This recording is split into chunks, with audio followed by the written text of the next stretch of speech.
After a hiatus, we've now seen high-level engagement between India and Canada.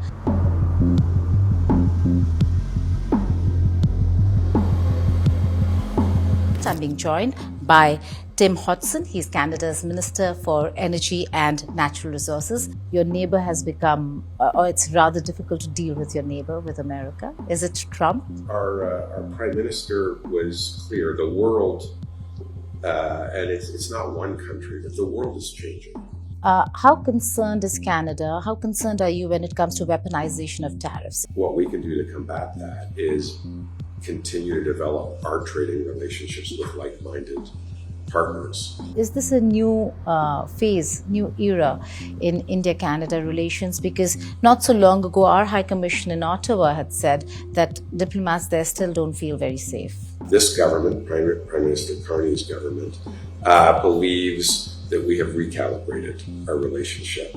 Each of us respect each other's sovereignty. We respect each other's need for national security.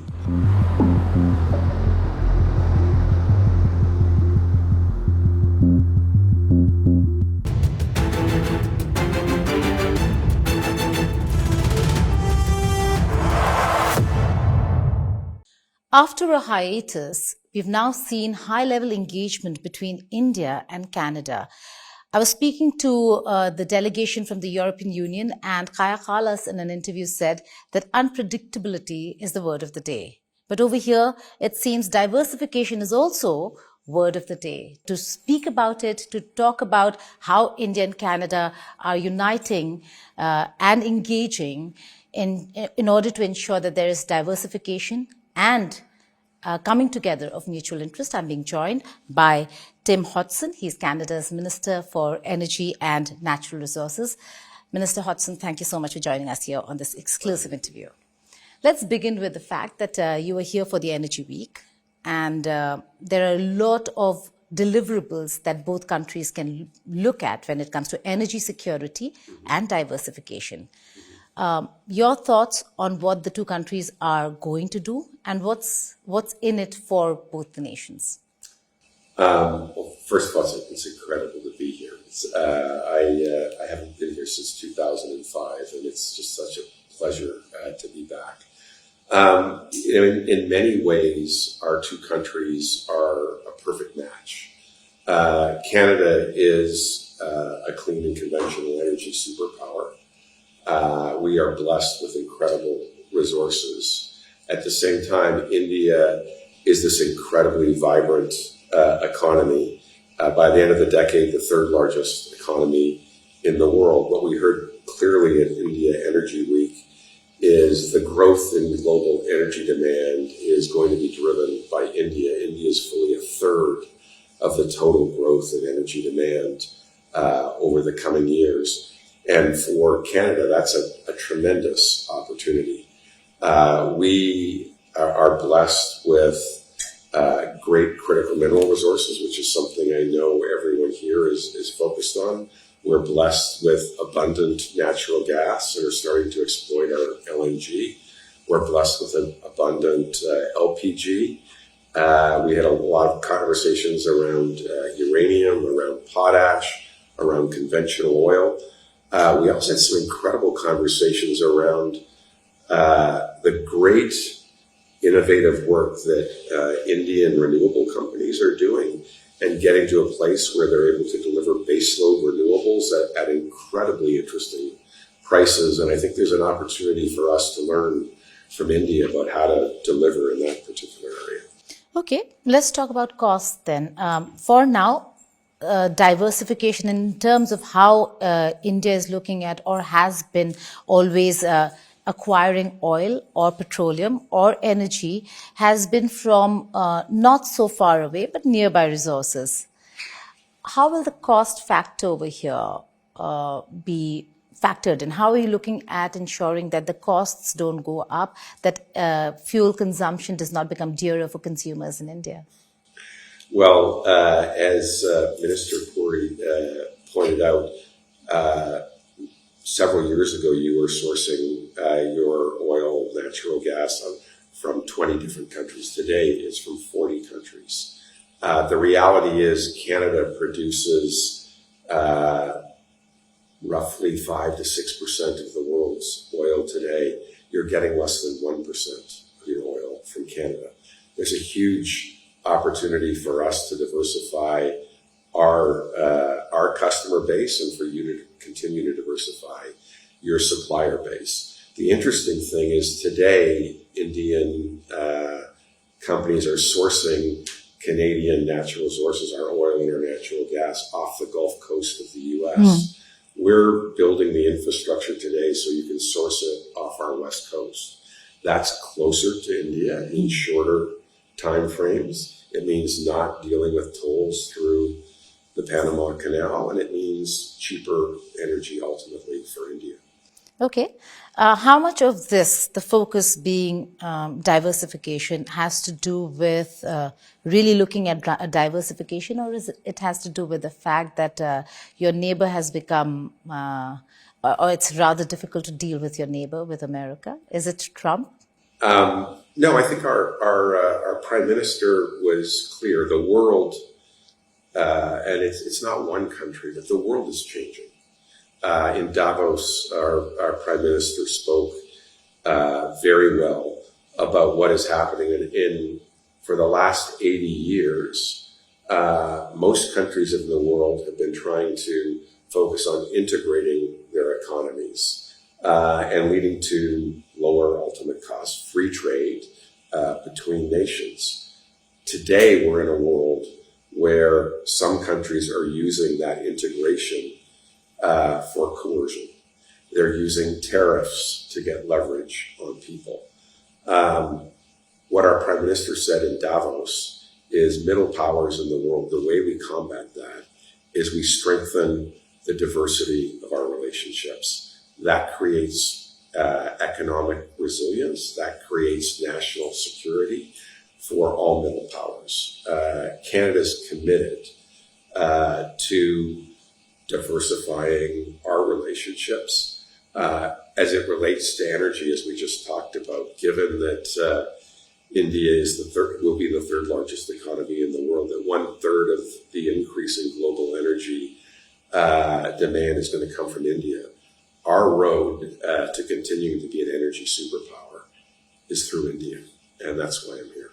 Okay, before we delve a little more into the energy security aspect, how concerned is Canada? How concerned are you when it comes to weaponization of tariffs? It is something that has really concerned India, that has worried India to the extent that India is looking at alternatives. The rest of the countries, including Europe, looking at alternatives. How concerned is Canada? So we believe in multilateralism. We believe in free trade. We can't control what some countries do or other countries do. What we can do to combat that is continue to develop our trading relationships with like-minded partners. Our Prime Minister has developed in the last 6 months 12 trade deals on 4 continents. We are increasing our relationships with India with a new start. Our Minister of Trade, Minister Sidhu, was here a month or 2 ago. Minister Anand, our Foreign Minister, was here a month ago. I'm here this week. Our Minister of AI, Minister Solomon, will be here in a few weeks, and it's widely suggested that our Prime Minister will be here very soon. That all leads to new opportunities for India to source and share. It's important your expertise in renewable energies. We'd like to learn from that. So that's great for India, and that's good for us. Any expectations in terms of the energy sector when Prime Minister Carney is going to be in India? Any announcements, major deals? Well, I learned a long time ago in my private sector life that you don't get ahead of your boss in announcing things. But we did announce a statement on an energy agreement with Minister Puri a couple of days days ago. We will continue to build on that. I've spent time with Minister Goyal here, spent time with Minister Joshi, Minister Kumaswamy, Minister Nada, and we'll be spending time later today at the Ministry of Mines. All of those ministries, we've had very robust discussions. We found tremendous opportunities for cooperation, and I wouldn't be surprised if in the lead up to further visits there weren't more positive announcements for India and for Canada. You're not just talking about LNG, LPG fuel, you're also talking about the uranium sector. That's a sensitive one. We've seen a major breakdown of relations, a souring of ties between India and Canada. Are there any assurances from Canada's side that there will be continuity when it comes to supply? Because a breakdown of supply, once you have invested in a country because of political reasons, can do much harm. So we understand India has ambitious goals with respect to nuclear power. I think 100 gigawatts of new nuclear power by 2047.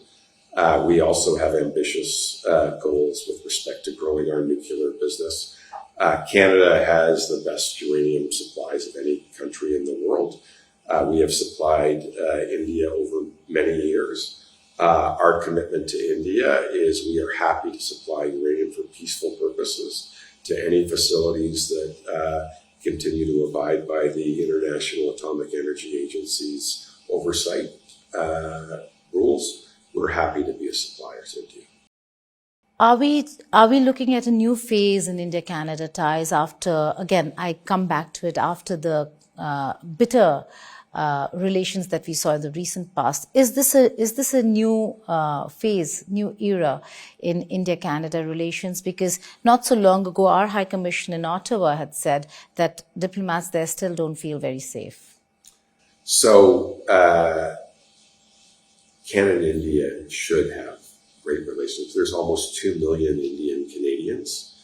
In my particular constituency in Canada, in the city of Markham Thornhill, 30% of my constituents are Indian. There's great affinity between our two countries. This government, Prime Minister Carney's government, believes that we have recalibrated our relationship. I think there's a good understanding between our two prime ministers. Each of us respect each other's sovereignty. We respect each other's need for national security. And we agree with that. We also agree there's a lot we can do together. We've gone through all of those things: LNG, LPG, conventional oil, potash, uranium, critical minerals. In this world that we find ourselves in today, this ruptured world, as our Prime Minister called it, there is so much that we agree on and so much opportunity for us to work together in a constructive multilateral way. I think that's been India's way. I was speaking with Minister Goyal. He talked about how important it is to India to build more relationships that strengthens India's resiliency. We want to be part of that. You praise the India-EU FTA as an example of resisting tariff coercion by hegemons. What were you talking about when you talked about the hegemons? So, I know many of your viewers would have watched Prime Minister Carney's speech. If they haven't watched it, they have. I would encourage oh, yes. them to the standing ovation. And in that speech, he talked about the changing world order, the rupture, about countries choosing to use integration for coercion. He talked about using tariffs for leverage. But he also provided a positive path forward. And that was around the way to reduce that leverage is build new relationships. Build relationships with people who share your views around multilateralism, who share views around free trade. And that's exactly what we're doing. And whether that's world powers who want to use energy, want to use critical minerals, want to use whatever, Canada's belief, and I believe India's belief, is the way we combat that, is do more free trade agreements, do more working together, strengthen the institutions of multilateralism. Don't rip them apart. Are we looking towards agreements that would go beyond just energy, beyond just fuel and energy security, but look at an India-Canada free trade agreement that could make doing business, doing trade beyond energy far better, far easier, and far more profitable for both the countries? I think both our prime ministers are ambitious with respect to building stronger trading relationships. I know when I was speaking with Minister Goyal today, he talked about how important it has been to India to move quickly, to take advantage of new opportunities in the world given this rupture. He talked about how effective he believes India's new agreement with the EU will be. He talked about his agreements with other countries, and we agreed that we should be working toward things as comprehensive as that. It's not just about tariffs, Minister Hodgson. It's also about sanctions. The fact that most countries that have oil are sanctioned, does that give Canada an opportunity to be a bigger player in this multilateral world where everybody's looking at and looking to diversify? Whether if you look at Russia or Iran, or for that matter, Venezuela today. Yes, so I'm not going to comment on Russia or Iran or Venezuela.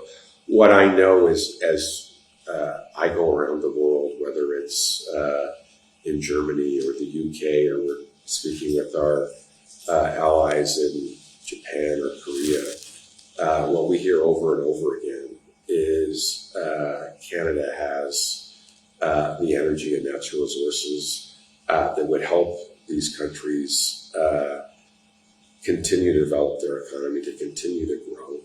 And they like our values. They like how we think about the world. They like our commitment to multilateralism. They like our commitment to free trade. And they like the fact that we will never use our energy or natural resources for coercion. That's not the way Canada does business. And so I think that's one of our strengths as we engage in the world. Doing business with respect and dignity, we've seen that, and we've seen how your Prime Minister and your government has stood by countries and for taking the moral high ground for what is right and what is moral. But can Canada ever fall under American pressure and not do business with India? Because India has taken a real hit when it comes to President Trump and his policies. And should he be unhappy with the forward movement or momentum that he sees between India and Canada? He's already threatened Europe. Would you fall under that pressure? Canada honors its trading agreements. Okay. In terms of bilateral, there is a lot when it comes to not just energy, but other aspects also. Is there anything that you're looking at where your businesses will be looking at and looking towards India as well in terms of diversification? Yeah, we talked a little bit about renewable energy in meeting many of your companies over the last few days. I've been really impressed with how they put together a combination of world-leading solar capabilities, world-leading grid storage capabilities, world-leading capabilities in creating green hydrogen to deliver baseload renewables at, I think, in U.S. cents per kilowatt hour, 6 cents a kilowatt. That's phenomenally interesting to us. So we will certainly be doing things there. There's also, we just had a wonderful meeting around potash. Potash is a fertilizer that is critically important to India's continued development of its agricultural industry. We heard that India needs to go from using roughly 4 million tons per annum to 14 million tons per annum. Canada can be a fabulous, we're the largest, with the largest reserves of potash in the world. We have the most efficient potash mines in the world. We're happy to share our resource. We're also happy to share our technology. And India has found some interesting potash reserves. And we'll be working with India to share our mining technology with India. Geopolitics has completely changed in the past year or so, particularly after Trump has come to power. We've seen more engagement of Canada, not just with India, but with China as well. As much as the West wanted to move away from China, now we're looking at more engagement with China, with India, between Canada and European countries that have always existed. But is this Canada hedging away from the United States of America? Or would you call it diversification or really hedging away? So I would, the way I would, I always think about how do I explain this to my constituents. And many of my constituents, particularly many of my Indian, Canadian constituents are entrepreneurs and business people. And so the way I describe it is, hey, if you were a small business owner, would you want to have one customer? Would you want to sell all of your product to one customer? Or would it be a smart idea to have a few more customers to diversify your exposure? I think we know the answer. And I would say the same, India is probably further along this. If you're a small business owner, do you want to source all of your supplies from one supplier? Or would you like to diversify? When you put it that way, I think everyone gets it. That's what India is doing today. That's what Canada is doing today. That's good for India. That's good for Canada. And I think we have a lot we can do together. And I think Canada's success will go through India. Is there a discussion globally with countries that you meet where this unilateral decision of using or weaponizing tariffs is something that you can counter by coming together? Is there a multilateral bloc that countries are thinking of to counter the tariff coercion that we see? Of this move away from multilateralism and free trade towards more mercantile, it's new. It's really only happened in the last year. One country has chosen to lead that approach, and I think everyone's figuring it out. I think our Prime Minister has articulated how that is manifesting itself in the world. He's proposed a solution. I would say the conversations that I've been having, people are relatively receptive to his perspective. I think the reception he got in Davos is an indication of how the rest of the world thinks about it. Okay, circling back to your meetings over here and the engagement that you've had. There have been announcements, but in terms of taking it forward, what's the next step, next course of action?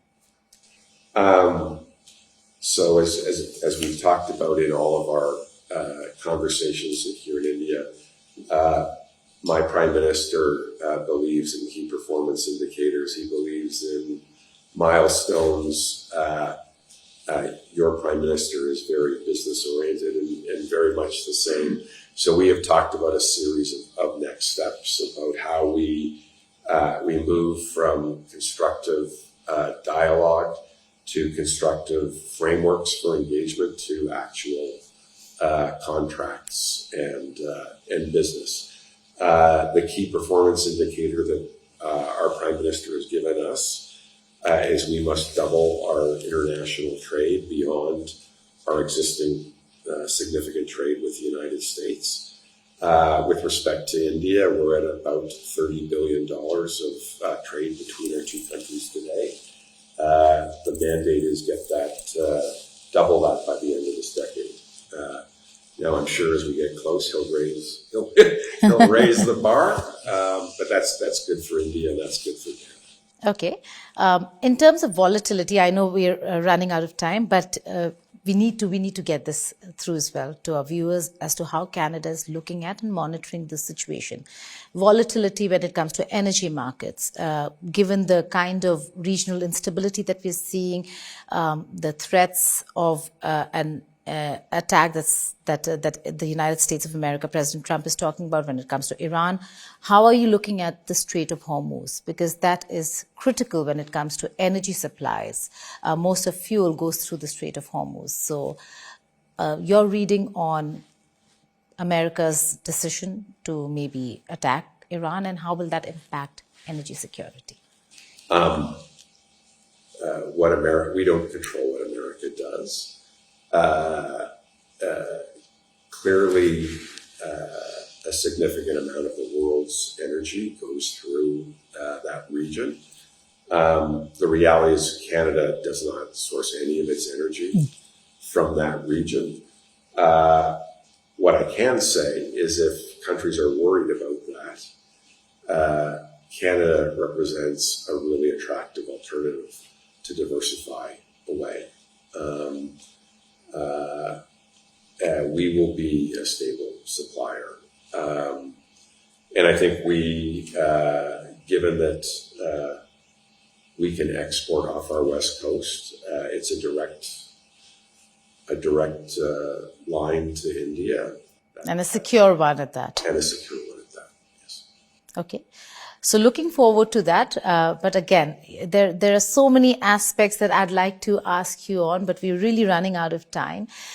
There's one important aspect when it comes to India, Canada, and how you're viewing the changing geopolitics, but particularly for Canada. If I could ask you this, because it's very close to home. President Trump, again, has looked at Canada, calls it the 51st state of the United States of America. It's not just about coercion on tariffs and how he uses tariffs as a weapon. It's also how America, unlike ever in the past, has become imperialistic in the way it's looking at land and territory, whether it's Canada or Greenland for that matter, Minister. I'm not going to speak about what the U.S. is doing.